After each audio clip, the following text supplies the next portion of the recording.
Hello aspirant, welcome to the class. आज हम हिंदी का और एक कहानी गैंग्रीन, जो कि उसका और एक नाम है रोज। इसका प्रकाशन वर्ष है 1934। ये सच्चिदानंद हीरानंद वात्स्यायन अज्ञे जी का लिखा हुआ कहानी है। दोपहर में उस सुने आंगन में पैर रखते हुए मुझे ऐसा जान पड़ा मानो उस पर किसी सांप की छाया मंडरा रही हो। उसके वातावरण में कुछ ऐसा अकथ्य, अस्पृश्य किंतु फिर भी बोझल और प्रकंप्य और घना सा फैल रहा था। मेरी आहट सुनते ही मालती बाहर निकली। मुझे देखकर, पहचान कर उसकी मुरझाई हुई मुखमुद्रा तनिक से मीठी, विस्मय से जगी सी और फिर पूर्ववत हो गई। उसने कहा, आ जाओ, और बिना उत्तर की प्रतीक्षा किए भीतर की ओर चली। मैं भी उसके पीछे हो लिया। भीतर पहुंचकर मैंने पूछा, वे यहाँ नहीं हैं? अभी आए नहीं? दफ्तर में हैं। थोड़ी देर में आ जाएंगे, कोई 1:30-2 बजे आया करते हैं। कब के गए हुए हैं? सवेरे उठते ही चले जाते हैं।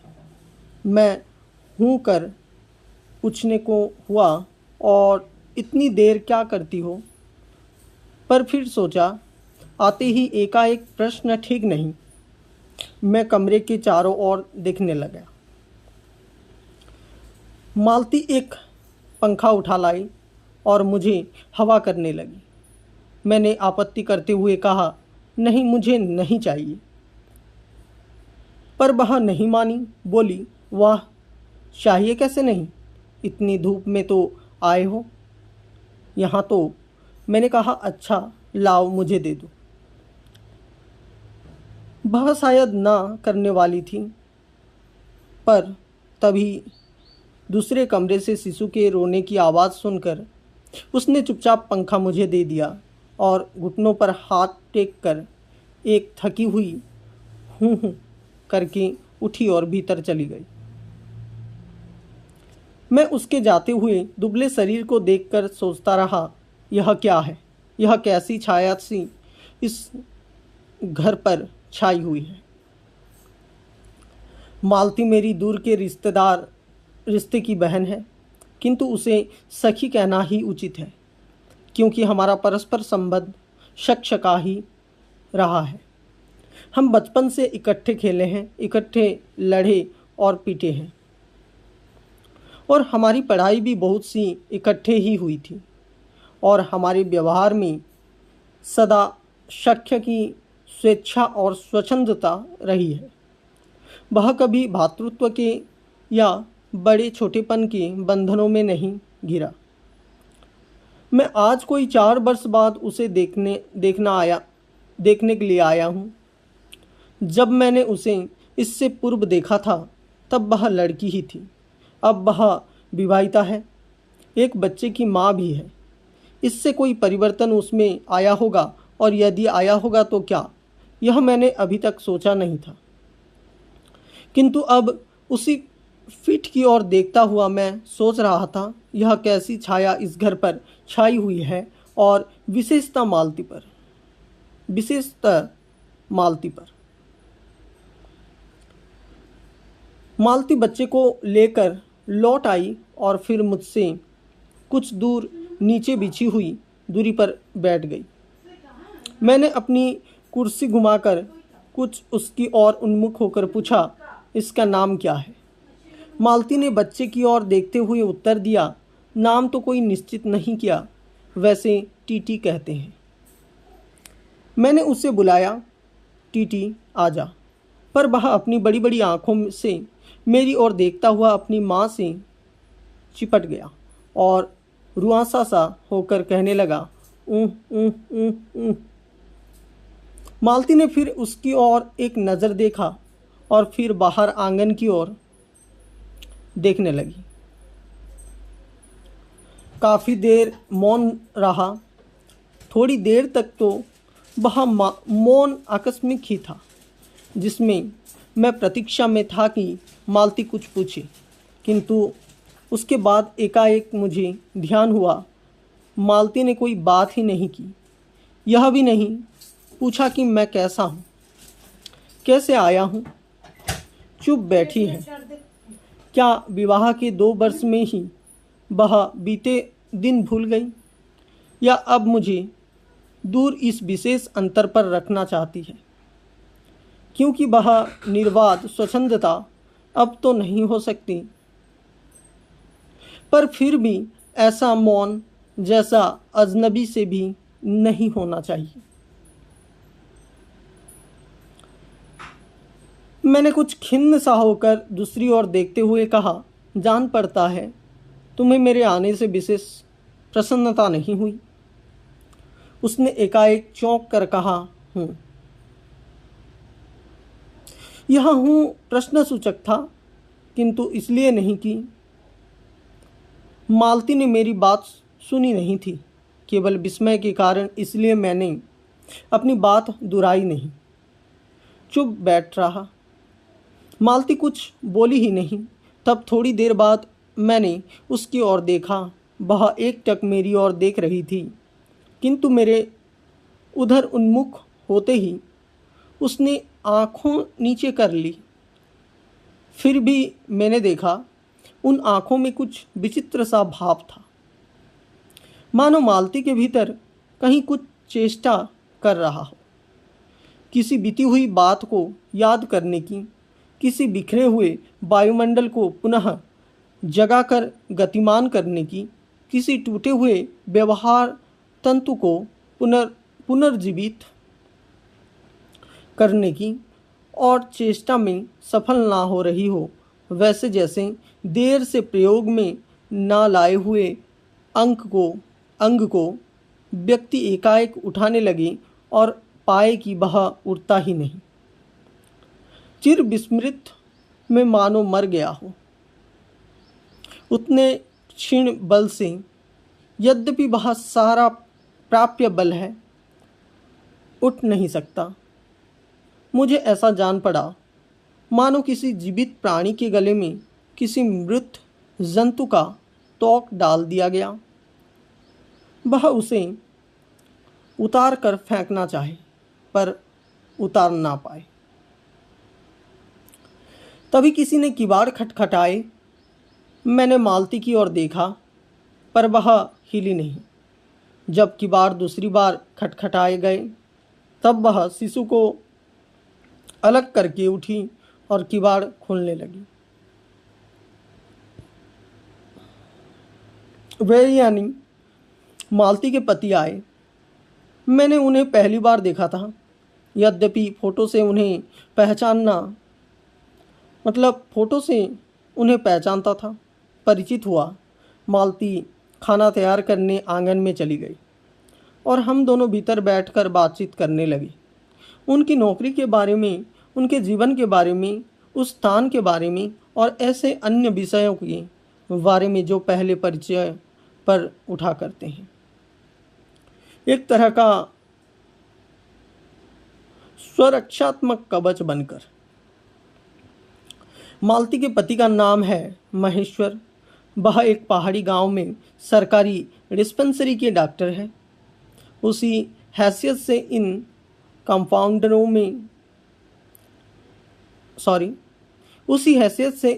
क्वार्टर में रहते हैं। प्रातःकाल 7 बजे डिस्पेंसरी चले जाते हैं और 1:30 या 2 बजे लौटते हैं। उसके बाद दोपहर भर छुट्टी रहती है। केवल शाम को 1-2 घंटे फिर चक्कर लगाने के लिए जाते हैं।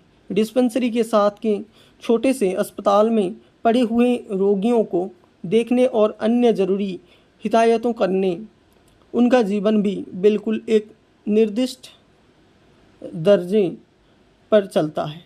नित्य वही काम, उसी प्रकार के मरीज, वही हिदायतें, वही नुस्खे, वही दवाइयाँ। वह स्वयं अक्ताए हुए हैं और इसलिए और साथ ही इस भयंकर गर्मी के कारण वह अपनी फुर्सत के समय में भी सुप्त ही रहते हैं। मालती हम दोनों के लिए खाना ले आई। मैंने पूछा, तुम नहीं खाओगी या खा चुकी? महेश्वर बोले कुछ हंसकर, वह पीछे पीछे खाया करती है। पति 2:30 बजे खाना खाने आते हैं, इसलिए पत्नी 3 बजे तक भूखी बैठी रहेगी। महेश्वर खाना आरंभ करते हुए मेरी ओर देखकर बोले, आपको तो खाने का मज़ा क्या ही आएगा, वैसे बेवक्त का खा रहे हैं। मैंने उत्तर दिया, वाह, देर से खाने पर तो और अच्छा लगता है। भूख बढ़ी हुई होती है, पर शायद मालती बहन को कष्ट होगा। मालती टोक कर बोली, मेरे लिए तो यह नई बात नहीं है, रोज ही ऐसा होता है। मालती बच्चे को गोद में लिए हुए थी। बच्चा रो रहा था, पर उसकी ओर कोई भी ध्यान नहीं दे रहा था। मैंने कहा, यह रोता क्यों है? मालती बोली, हो ही गया है चिड़चिड़ा सा, हमेशा ही ऐसा रहता है। फिर बच्चे को डॉक्टर कहा, चुप कर, जिससे वह और भी रोने लगा। मालती ने भूमि पर बैठा दिया और बोली, अच्छा ले, रो ले, और रोटी लेने आंगन की ओर चली गई। जब हमने भोजन समाप्त किया तब 3 बजने वाले थे। महेश्वर ने बताया कि उन्हें आज जल्दी अस्पताल जाना है। यहाँ 1-2 चिंताजनक केस आए हुए हैं जिनका ऑपरेशन करना पड़ेगा। 2 की शायद टांग काटनी पड़ी, गैंग्रीन हो गया है। थोड़ी ही देर में वह चले गए। मालती किवाड़ बंद कर आई और मेरे पास बैठने ही लगी थी कि मैंने कहा, अब खाना तो खा लो, मैं उतनी देर टीटी से खेलता हूँ। वह बोली, खा लूँगी, मेरे खाने की कौन बात है, किंतु चली गई। मैं टीटी को हाथ में लेकर झुलाने लगा, जिसमें वह कुछ देर के लिए शांत हो गया। दूर शायद अस्पताल में ही 3 खिड़की। एकाएक मैं चौंका। मैंने सुना मालती वहीं आंगन में बैठी अपने आप ही एक लंबी सी थकी हुई सांस के साथ कह रही है, 3 बज गए। मानो बड़ी तपस्या के बाद कोई कार्य संपन्न हो गया हो। थोड़ी ही देर में मालती फिर आ गई। मैंने पूछा, तुम्हारे लिए कुछ बचा भी था? सब कुछ तो? बहुत था। हाँ, बहुत था। भाजी तो सारी मैं ही खा गया था। वहाँ बचा होगा नहीं। यूं ही रोब तो ना जमाओ कि बहुत था। मैंने हंसकर कहा। मालती मानो किसी और विषय की बात कहती हुई बोली, यहाँ सब्जी वब्जी तो कुछ होती ही नहीं। कोई आता जाता है तो नीचे से मांग लेते हैं। मुझे आए 15 दिन हुए हैं। जो सब्जी साथ लाए थे वही अभी वर्ती जा रही है। मैंने पूछा, नौकर कोई नहीं है? कोई ठीक मिला नहीं, शायद 1-2 दिन में हो जाए। बर्तन भी तुम ही मांजती हो? और कौन? कहकर मालती क्षण भर आंगन में जाकर लौट आई। मैंने पूछा, कहाँ गई थी? आज पानी ही नहीं है, बर्तन कैसे मंजेंगे? क्यों, पानी को क्या हुआ? रोज ही होता है, कभी वक्त पर तो आता नहीं। आज शाम को 7 बजे आएगा, तब बर्तन मंजेंगे।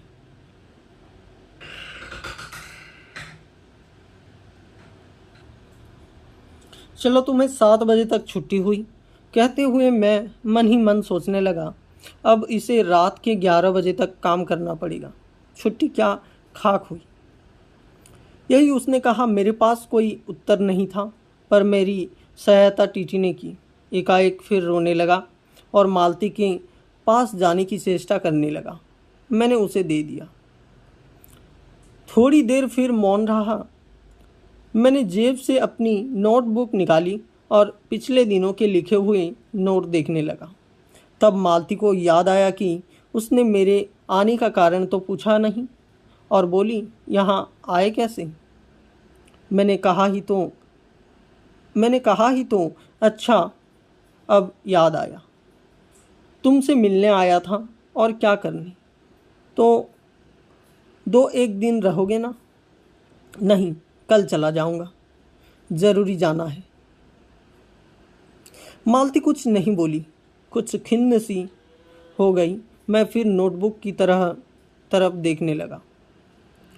थोड़ी देर बाद मुझे भी ध्यान हुआ, मैं आया तो हूँ मालती से मिलने, किंतु यहाँ वह बात करने को बैठी है और मैं पढ़ रहा हूँ। पर बात भी क्या की जाए। मुझे ऐसा लग रहा था कि इस घर पर जो छाया गिरी हुई है वह अज्ञात रहकर भी मानो मुझे भी वश में कर रही है। मैं भी वैसा ही नीरस निर्जीव सा हो रहा हूँ, जैसे यह घर, जैसे मालती। मैंने पूछा, तुम कुछ पढ़ती लिखती नहीं? मैं चारों ओर देखने लगा कि कहीं किताबें दिख पड़ी। यहाँ कहकर मालती थोड़ा सा हंस दी। वह हंसी कह रही थी, जहाँ पढ़ने को है क्या? मैंने कहा, अच्छा, मैं वापस जाकर ज़रूर कुछ पुस्तक भेजूंगा। और वार्तालाप फिर समाप्त हो गया। थोड़ी देर बाद मालती ने फिर पूछा, आए कैसे हो? लारी में? पैदल? इतनी दूर? बड़ी हिम्मत की। आखिर तुमसे मिलने आया हूँ। ऐसे ही आए हो? नहीं, कुल पीछे आ रहा है। नहीं, कुल ही पीछे आ रहा है, सामान लेकर। मैंने सोचा बिस्तर ले ही चलो। अच्छा किया।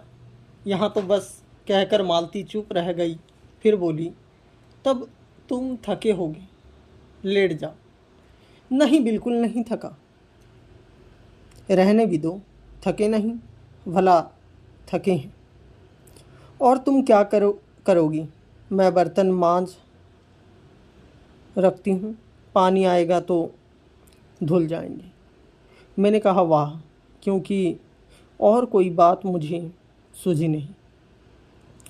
थोड़ी देर में मालती उठी और चली गई, टीटी को साथ लेकर। तब मैं भी लेट गया और छत की ओर देखने लगा। मेरे विचारों के साथ आंगन से आती हुई बर्तनों के घिसने की खनखन ध्वनि मिलकर एक स्वर उत्पन्न करने लगी, जिसके कारण मेरे अंग धीरे धीरे ढीले पड़ने लगी। मैं ऊँघने लगा। एकाएक वह एक स्वर टूट गया, मौन हो गया। इस मेरी तंद्रा भी टूटी। मैं उस मौन में सुनने लगा। 4 खड़क रहे थे और इसी का पहला घंटा सुनकर मालती रुक गई थी। वही 3 बजे वाली बात मैंने फिर देखी, अब की बार उग्र रूप में। मैंने सुना, मालती एक बिल्कुल अनिच्छुक, अनुभूतिहीन, नीरस, यंत्रवत, वह भी थके हुए यंत्र के से स्वर में कह रही है, 4 बज गए। मानो इस अनिच्छुक समय को गिनने में ही उसका मशीन तुल्य जीवन बीतता हो। वैसे ही जैसे मोटर का स्पीडोमीटर यंत्रवत फासला नापता जाता है और यंत्रवत विश्वांत स्वर में कहता है, किससे? कि मैंने अपने अमित शून्य पथ का इतना अंश तय कर लिया। ना जाने कब कैसे मुझे नींद आ गई। तब 6 कभी के बज चुके थे जब किसी के आने की आहट से मेरी नींद खुली और मैंने देखा कि महेश्वर लौट आया है और उनके साथ ही बिस्तर लिए हुए मेरा कुली। मैं मुंह धोने को पानी मांगने को ही था कि मुझे याद आया, पानी नहीं होगा। मैंने हाथों से मुंह पोंछते पोंछते महेश्वर से पूछा, अपने आप ने बड़ी देर की। उन्होंने किंचित ग्लानि भरे स्वर में कहा, हाँ, आज वह गैंग्रीन का ऑपरेशन करना ही पड़ा। एक कर आया हूँ, दूसरे को एम्बुलेंस में बड़े अस्पताल भिजवा दिया है। मैंने पूछा, गैंग्रीन कैसे हो गया? एक कांटा चुभा था, उसी से हो गया। बड़े लापरवाह लोग होते हैं यहाँ की। मैंने पूछा, यहाँ आपके केस अच्छे मिल जाते हैं? आय के लिहाज से नहीं, डॉक्टर के अभ्यास के लिए। बोले, हाँ, मिल ही जाते हैं। यहीं गैंग्रीन हर दूसरे चौथे दिन एक केस आ जाता है, नीचे बड़े अस्पतालों में भी। मालती आंगन से ही सुन रही थी, अब आ गई। बोली, हाँ, केस बनाते देर क्या लगती है? कांटा चुभा था, इस पर टांग काटनी पड़ी। यह भी कोई डॉक्टरी है? हर दूसरे दिन किसी की टांग किसी की वहाँ काटाते हैं। इसी का नाम है अच्छा अभ्यास। महेश्वर हंसे बोले, ना काटे तो उसकी जान गवाए।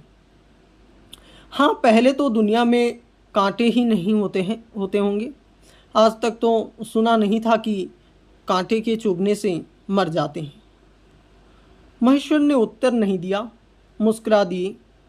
मालती मेरी ओर देखकर बोली, ऐसे ही होते हैं डॉक्टर, सरकारी अस्पताल है ना, क्या परवाह है। मैं तो रोज़ ही ऐसी बातें सुनती हूँ। अब कोई मर मुर जाए तो ख्याल ही नहीं होता। पहले तो रात रात भर नींद नहीं आया करती थी। तभी आंगन में खुले हुए नल ने कहा, टिप टिप टिप टिप टिप। मालती ने कहा, पानी, और उठकर चली गई। खनखनाहट से हमने कहा, हमने जाना बर्तन धोए जाने लगे हैं। टीटी महेश्वर की टांगों के सहारे खड़ा मेरी ओर देख रहा था। अब एकाएक उन्हें छोड़कर मालती की ओर खिसकता हुआ चला। महेश्वर ने कहा, उधर मत जा, और उसे गोद में उठा लिया। वह मचलने और चिल्ला चिल्लाकर रोने लगा। महेश्वर बोला, अब रो रो कर सो जाएगा, तभी घर में चैन होगी। मैंने पूछा, आप लोग भीतर ही सोते हैं? गर्मी तो बहुत होती है।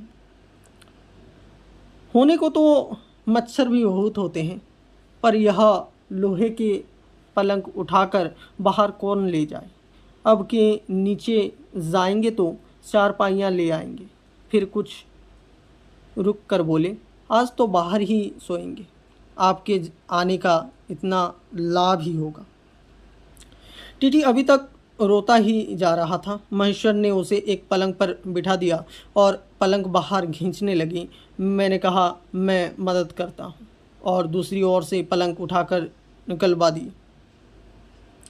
अब हम तीनों, महेश्वर, टीटी और मैं, दो पलंग पर बैठ गए और वार्तालाप के लिए उपयुक्त विषय ना पाकर उस कमी को छिपाने के लिए टीटी से खेलने लगे। बाहर आकर वह कुछ चुप हो गया था, किंतु बीच बीच में जैसे एकाएक कोई भूला हुआ कर्तव्य याद करके रो उठता था, और फिर एकदम चुप हो जाता था। और कभी कभी हम हंस पड़ते थे या महेश्वर उसके बारे में कुछ बात कह देते थे। मालती बर्तन धो चुकी थी। जब वह उन्हें लेकर आंगन के एक रसोई के छप्पर की ओर चली, तब महेश्वर ने कहा, थोड़े से आम लाया हूँ, वह भी धो लेना। कहाँ है? अंगीठी पर रखे हैं, कागज़ में लिपटे हुए। मालती ने भीतर जाकर आम उठाए और अपने आंचल में डाल लिए। जिस कागज़ में वे लिपटे हुए थे वह किसी पुराने अखबार का टुकड़ा था। मालती चलती चलती संध्या के उस क्षण प्रकाश में उसी को पढ़ती जा रही थी। उस नल के पास जाकर खड़ी उसे पढ़ती रही। जब दोनों ओर पड़ चुकी, तब एक लंबी सांस लेकर उसे फेंक कर आम धोने लगी। मुझे एकाएक याद आया, बहुत दिनों की बात थी जब हम अभी स्कूल में भर्ती हुए ही थे। जब हमारी सबसे बड़ा सुख, सबसे बड़ी विजय थी हाजिरी चुकने के बाद चोरी से क्लास से निकल भागना और स्कूल से कुछ दूरी पर आम के बगीचों में पेड़ों पर चढ़कर कच्ची आमियाँ तोड़ तोड़ खाना। मुझे याद आया, कभी जब मैं भाग आता और मालती नहीं आ पाती थी तब मैं भी खिन्न मन लौट आया करता था। मालती कुछ नहीं पढ़ती थी, उसके माता पिता तंग थे। एक दिन उसके पिता ने उसे एक पुस्तक ला कर दी और कहा कि इसके 20 पेज रोज पढ़ा करो। हफ्ते भर बाद मैं देखूं कि इसे सप्ताह समाप्त कर चुकी हो, नहीं तो मार मार कर चमड़ी उधेड़ दूंगा। मालती ने चुपचाप किताब ले ली, पर क्या उसने पढ़ी? वह नित्य ही उसके 10 पन्ने 20 पेज फाड़ कर फेंक देती, अपने खेल में किसी भांति फर्क ना पड़ने देती। जब 8वें दिन उसके पिता ने पूछा, किताब समाप्त कर ली? तो उत्तर दिया, हाँ कर ली। पिता ने कहा, लाओ मैं प्रश्न पूछूंगा, तो चुप खड़ी रही। पिता ने कहा तो उद्धत स्वर में बोली, किताब मैंने फाड़ कर फेंक दिया है, मैं नहीं पढ़ूंगी। उसके बाद वह बहुत पीटी, पर वह अलग बात है। इस समय मैं यही सोच रहा था कि वह उद्दत और चंचल मालती आज कितनी सीधी हो गई है, कितनी शांत और एक अखबार के टुकड़े को तरसती है। यह क्या यह तभी महेश्वर ने पूछा, रोटी कब बनेगी? बस अभी बनाती हूँ। पर अब की बार जब मालती रसोई की ओर चली तब टीटी की कर्तव्य भावना बहुत विस्तीर्ण हो गई। वह मालती की ओर हाथ बढ़ाकर रोने लगा और नहीं माना। मालती उसे भी गोद में लेकर चली गई। रसोई में बैठकर एक हाथ से उसे थपकने और दूसरे से कई छोटे छोटे डिब्बे उठाकर अपने सामने रखने लगी और हम दोनों चुपचाप रात्रि की और भोजन की और एक दूसरे की कुछ कहने की और ना जाने किस किस न्यूनता की पूर्ति की प्रतीक्षा करने लगे। हम भोजन कर चुके थे और बिस्तर पर लेट भी गए थे और टीटी सो गया था। मालती पलंग के एक और मोम जामा बिछाकर उस पर लिटा गई थी। वह सो गया था, पर नींद में कभी कभी चौंक उठता था। एक बार तो उठकर बैठ भी गया था, पर तुरंत ही लेट गया। मैंने महेश्वर से पूछा, आप तो थके होंगे, सो जाइए। अब बोले, थके तो आप अधिक होंगी। 18 मील पैदल चलकर आए हैं, किंतु उनके स्वर ने मानो जोड़ दिया, थका तो मैं भी हूँ। मैं चुप रहा। थोड़ी देर में किसी अपर संज्ञा ने मुझे बताया, वह ऊँध रहे हैं। तब लगभग 10:30 बजे थे। मालती भोजन कर रही थी। मैं थोड़ी देर मालती की ओर देखता रहा। वह किसी विचार में, यद्यपि बहुत गहरे विचार में नहीं, लीन हुई धीरे धीरे खाना खा रही थी। फिर मैं इधर इधर खिसक कर पर आराम से होकर आकाश की ओर देखने लगा। पूर्णिमा थी, आकाश उन्नम्र था। मैंने देखा उस सरकारी क्वार्टर की दिन में अत्यंत शुष्क और नीरस लगने वाली स्लेट की छत भी चांदनी में चमक रही है, अत्यंत शीतलता और स्निग्धता से छलक रही है, मानो चंद्रिका उन पर से बहती हुई आ रही हो, झर रही हो। मैंने देखा पवन में चीड़ के वृक्ष गर्मी से सूख कर मटमैले हुए चीड़ के वृक्ष धीरे धीरे गा रहे हैं। कोई राग जो कोमल है किंतु करुण नहीं, असंतमय है किंतु उद्वेतमय नहीं। मैंने देखा प्रकाश में धुंधले नीचे आकाश के तट पर जो चमगादड़ नीरव उड़ान से चक्कर काट रहे हैं वे भी सुंदर दिखते हैं। मैंने देखा दिन भर की तपन, अशांति, थकान, दाह पहाड़ में से भाप से उठकर वातावरण में खोए जा रहे हैं। जैसे ग्रहण करने के लिए पर्वत शिशुओं ने अपनी चीड़ वृक्ष रूपी भुजाएं आकाश की ओर बढ़ा रही है। पर यह सब मैंने ही देखा, अकेले मैंने। महेश्वर ऊँघ रहे थे और मालती उस पर भोजन से वितृप्त होकर दही जमाने के लिए मिट्टी का बर्तन गर्म पानी से धो रही थी और कह रही थी अभी छुट्टी हुई जाती है। और मेरे कहने पर कि 11 बजने वाले हैं धीरे से सिर हिलाकर जता रही थी कि रोज़ ही इतने बज जाते हैं। मालती ने वह सब कुछ नहीं देखा। मालती का जीवन अपनी रोज़ की नियत गति से बहा जा रहा था और एक चंद्रमा की चंद्रिका के लिए एक संसार के लिए रुकने को तैयार नहीं था। चांदनी में शिशु कैसा लगता है, इस अलस जिज्ञासा से मैंने टीटी की ओर देखा और एकाएक मानो किसी से सवाचित वामता से उठा और खिसक कर पलंग से नीचे गिर पड़ा और चिल्ला चिल्ला कर रोने लगा। महेश्वर ने चौंक कर कहा, क्या हुआ? मैं झपट कर उसे उठाने दौड़ा। मालती रसोई से बाहर निकल आई। मैंने उस खट शब्द को याद करके धीरे से करुण भरे स्वर में कहा, चोट बहुत लग गई है बेचारी को। यह सब मानो एक ही क्षण में, एक ही क्रिया की गति में हो गया। मालती ने रोते हुए शिशु को मुझसे लेने के लिए हाथ बढ़ाते हुए कहा, इसके चोटें लगती ही रहती हैं, रोज़ ही गिर पड़ती है। एक छोटे क्षण भर के लिए मैं स्तब्ध हो गया। फिर एकाएक मेरे मन में, मेरे समुचे अस्तित्व ने विद्रोह के स्वर में कहा, मेरे मन ना भीतर ही बाहर एक शब्द भी नहीं निकला। माँ युवती माँ, यह तुम्हारे हृदय को क्या हो गया है जो तुम अपने एकमात्र बच्चे के गिरने पर ऐसी बात कह रही हो, और यह अभी जब तुम्हारा सारा जीवन तुम्हारे आगे है। और तब एकाएक मैंने जाना कि वह भावना मिथ्या नहीं है। मैंने देखा कि सचमुच उस कुटुंब में कोई गहरी भयंकर छाया घर कर गई है। उनके जीवन के इस पहल ही यौवन में घुन की तरह लग गई है। उसका इतना अभिन्न अंग हो गई है कि वे उसे पहचानते ही नहीं, उसी की परिधि में घिरे हुए चले जा रहे हैं। इतना ही नहीं, मैंने उस छाया को देख भी लिया।